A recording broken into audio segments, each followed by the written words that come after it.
వచ్చిన తర్వాతే మనం సరియైన మార్గంలో నిలబడతాం. అవును, విరిగి నలిగిన తర్వాతే దేవుని చిత్తం వైపు నడుస్తూ ఉంటాం మనం. అందుకు దేవుడు కావాలని కొన్నిసార్లు సమస్యలకు అనుమతిస్తాడు, శ్రమల్లో నిన్ను ఉంచుతాడు.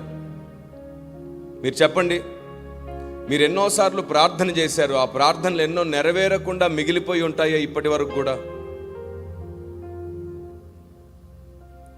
మీరు చాలా ప్రార్థనలు చేసి ఉంటారు. మీ కూతురు కోసం అడుగుంటారు, కొడుకు కోసం అడుగుంటారు, ఇల్లు కోసం అడుగుంటారు, అప్పులు పోవడం కోసం అడుగుంటారు, లేదా ఉద్యోగం కోసం అడుగుంటారు.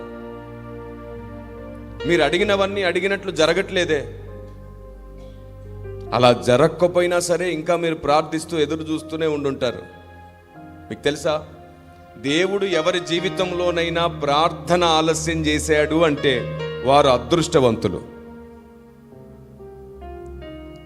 మీరు అడిగినవి దేవుడు ఇవ్వడం ఆలస్యం చేస్తున్నారంటే మీరు నిజంగా అదృష్టవంతులే. ఏమిటి సార్ అంత మాట అంటారు? మనం అడిగినవి దేవుడు ఇవ్వకపోతే అదృష్టం ఎలా అవుతుంది? అదే చెప్తున్నాను.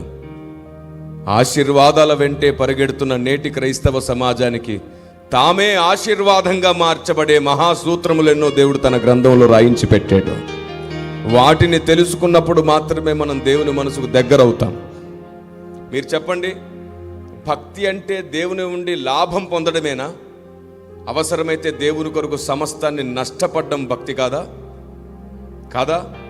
పౌలు భక్తుడు అంటాడు, క్రీస్తు నిమిత్తం నేను సమస్తమును. ఇది లేఖనం, ఇది వాక్యం, బైబిల్లో ముద్రించబడ్డ పరిశుద్ధాత్మ దేవుని స్వరం. నేను దేవుని నిమిత్తం సమస్తము నష్టముగా ఎంచుకుంటాను అన్న పౌలెక్కడా? నాకు సమస్తం ఇస్తేనే విశ్వాసంలో బలంగా ఉంటాను దేవుడా అని అడిగిన మనం ఎక్కడ? అన్ని బాగుంటే నేను నమ్మకంగా ఉంటానంటున్న మన ప్రార్థన ఎక్కడ? ఏం బాగోలేకపోయినా నీతో నేను నమ్మకంగా కొనసాగుతానన్న పౌలెక్కడ? దేనిని భక్తి అంటుంది నేటి సమాజం? అన్నీ బాగుండి, అడిగినవన్నీ దొరికి, అన్ని సమృద్ధి ఉంటే అతను కరెక్ట్గా ఉన్నాడు కాబట్టి దేవుడు అన్ని ఇస్తున్నాడు అనేస్తాం. మరి పౌలు తన జీవితకాలంలో అన్ని అనుకున్నట్టే పొందుకున్నాడా? ఆకలితో ఉన్నాడు, రాళ్ల దెబ్బలు తిన్నాడు, కొరడా దెబ్బలు తిన్నాడు, ఓడబద్దలైంది సముద్రంలో. దేవుడు ఎందుకు కాపాడలేదు మరి అన్నిసార్లు?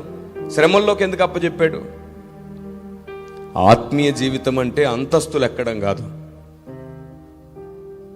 అవసరమైతే విరిగి నలుగుతూ తిరిగి అతుకబడుతూ ఉంటుంది ఆత్మీయ జీవితం. దేవుడిస్తాడు. దేవుడు ఇక్కడ అక్కడ మనకెప్పుడు సమృద్ధినే ఇవ్వాలనుకుంటున్నాడు.